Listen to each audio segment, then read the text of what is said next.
이별 같은 건 생각하지 않습니다. 에필로그. 선생님이 이제 시간이 얼마 안 남은 것 같다고 털어놓으신 날, 선생님이 안병동에서 담당 의사를 만나고 돌아온 날이면 선생님의 목소리에서는 피로와 고통을 넘어 깊고 쓰디쓴 절망이 묻어 있었다. 나는 아무리 멀리 있어도 수화기 너머로 선생님의 절망을 읽을 수 있었다. 선생님은 고통을 결코 과장하지 않으시지만 바로 그렇기 때문에 나는 그 냉정한 상황 묘사가 얼마나 쓰라린 고통으로 우리의 심장을 짓누르고 있는지 아무런 설명 없이도 알 수 있었다. 여울아, 우리가 같이 내기로 한 책 어쩌면 다 쓰지 못할 수도 있을 것 같아. 그냥 다 내려놓고 이 고통만 사라졌으면 좋겠다. 약속을 못 지키는 걸 결코 참지 못하시는 선생님이 이런 말을 꺼내놓는 것은 얼마나 고통스러웠을까.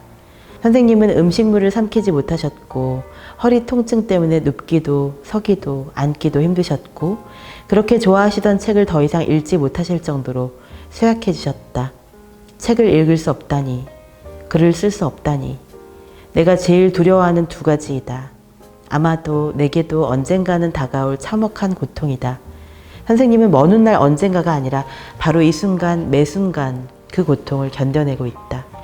그런데 선생님의 그 아픈 고백이 내 또 다른 고백의 버튼을 누르고 말았다. 나 또한 정말 하기 힘들었던 말을 털어놓고 말았던 것이다. 선생님, 책은 어떻게든 제가 알아서 할게요.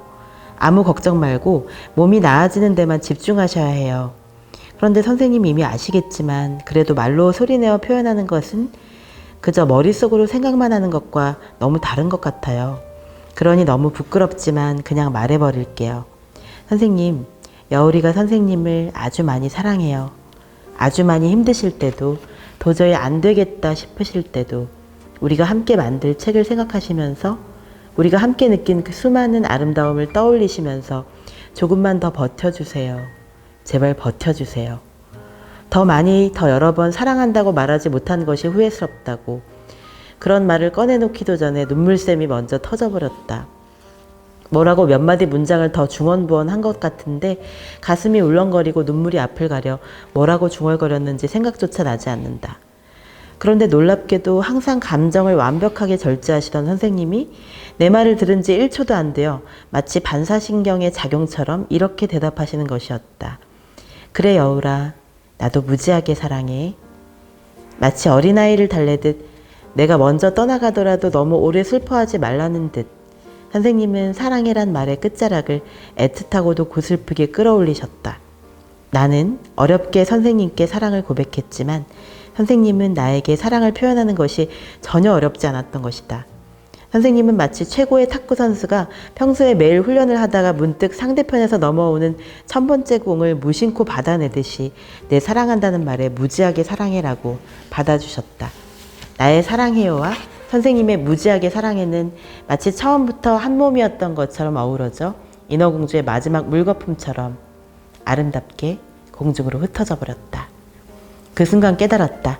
평생 내 마음을 알아줄 이를 온 세상을 뒤져 미친 듯이 찾아 헤매었음에도 다시는 이런 사랑을 찾을 수 없다는 것을. 나는 가족과 연인에게 무척 많이 사랑받은 사람이지만 내가 원하는 바로 그 빛깔과 깊이와 온도로 나를 사랑해준 사람은 오직 선생님뿐임을. 나를 단 한 번도 실망시킨 적이 없었던 사람.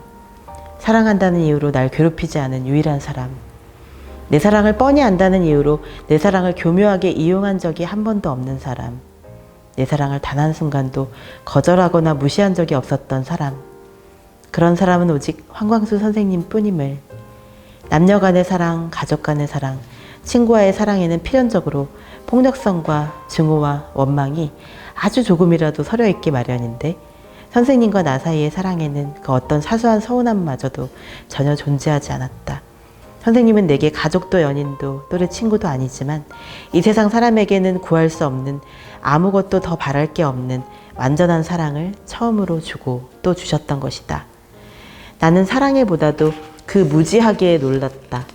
선생님이 날 사랑하시는 건 알았는데 무지하게 사랑하시는 줄은 전혀 몰랐던 것이다. 나는 선생님이 나를 적당히 이성적으로 사랑하신다고 믿었다. 나는 감정적인 사람이고 선생님은 이성적인 사람이라 선생님의 우아하고 단정한 사랑은 나의 열정적으로 아무렇게나 불타오르는 사랑을 결단코 이길 수 없다고 믿었다. 우리는 가족이 아니고 연인도 아니고 또래 친구도 아니니까. 선생님은 나에게 많은 것을 털어놓으셨지만 사실 나는 아직 하지 못한 이야기가 무진장 많으니까. 사실 나는 무지하게 내성적인 사람이니까. 선생님이 3시간 이야기하실 동안 나는 추임새로만 존재한 적도 많으니까. 선생님과 내가 함께 앉아있을 때 내 듣기와 말하기의 비율은 거의 9대1이니까. 나는 항상 내 사랑이 훨씬 더 클 거라고만 생각했다. 항상 내가 사랑하는 모든 사람에게 그랬기 때문이다. 내가 사랑하면 그 사랑이 너무 깊고 뜨거워서 모두 두려워했다. 그 사랑에 화들짝 되어서 많은 사람들이 날 멀리했다. 아, 뜨거워라.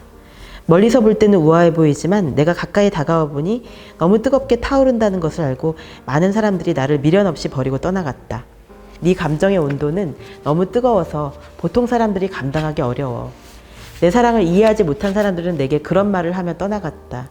나도 보통 사람인데 왜 자꾸 날더러 너무 뜨겁다고 너무 과하다고 하는 것인지. 그래서 나에게는 퀸의 노래 Too Much Love Will Kill You가 매번 가슴 시리도록 처절하게 내 이야기 같다. 젠장, 완전 내 이야기잖아. 나는 항상 too much, 너무 많이 사랑해서 망한다. 너무 뜨겁게 다 주고 싶어 해서 맹추같이 다 들켜버린다. 밀당 같은 건 꿈도 꾸지 못한다. 처음부터 다 들켜버린다. 그래서 나는 내 사랑을 저주했다. 차갑게 절제할 줄 모르는 병신처럼 퍼주기만 하는 멍청한 사랑이라고. 나는 사랑의 게임에서 항상 상대보다 더 많이 그를 사랑하다가 처참하게 패배했다. 특히 친구와의 우정이나 연인과의 사랑에서 그랬다. 사랑받는 것보다 항상 더 많이 내 쪽에서 사랑한 바람에 내 사랑의 시선은 항상 내 쪽으로 너무 많이 기울어져 있었다. 그래서 나는 사랑할 때마다 더 외로워졌다. 사랑하면 사랑할수록 나는 비참해졌다. 내가 분명히 더 많이 사랑한다고.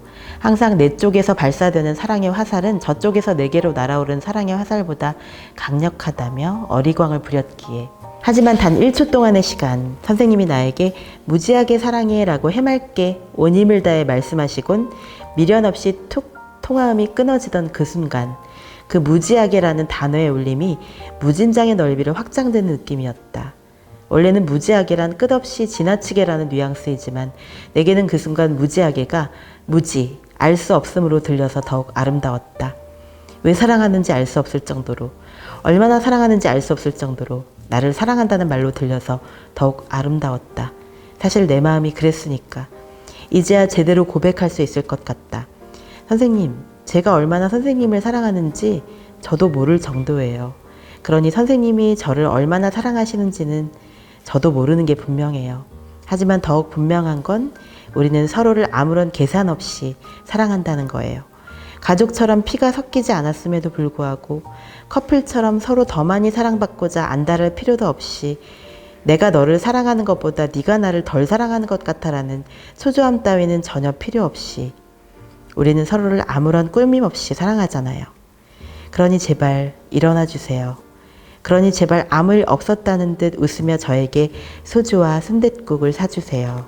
저는 맥주와 치킨을 살게요. 그 무엇이든 다 제가 살게요. 그러니 제발 일어나 주세요. 그리하여 나는 이제 이별을 생각하지 않는다. 이별 따위 작별이나 놓아버림 같은 그런 무정한 것들은 아예 생각하지 않는다. 우리 사이에 가능한 그 어떤 이별도 생각하지 않는다. 선생님의 그 그렁그렁한 눈빛, 첼로처럼 낮지도 않고 바이올린처럼 높지도 않은 딱 비올라처럼 미묘하게 적당한 높낮이로 오르내리는 감미로운 목소리.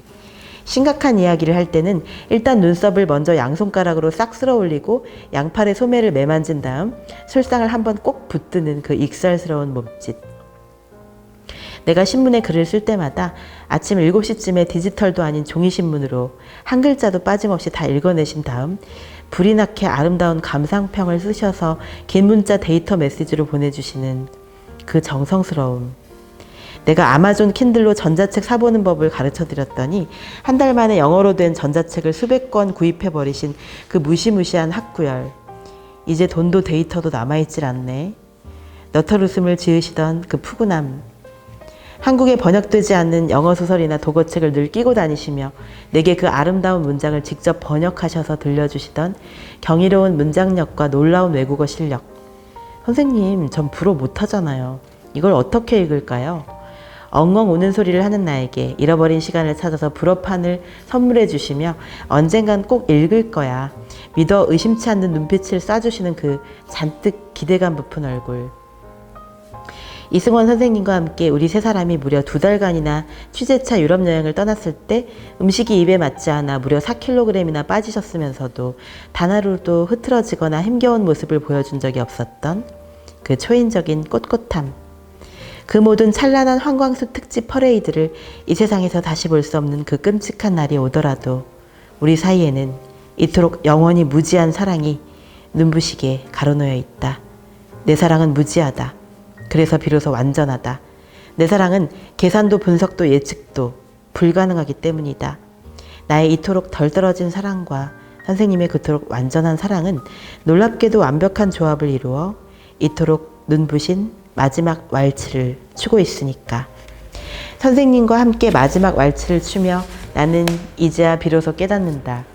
절대로 화내지 않는 사랑, 결코 서운하게 만들지 않는 사랑, 단 한 번도 배신하지 않는 사랑의 힘을.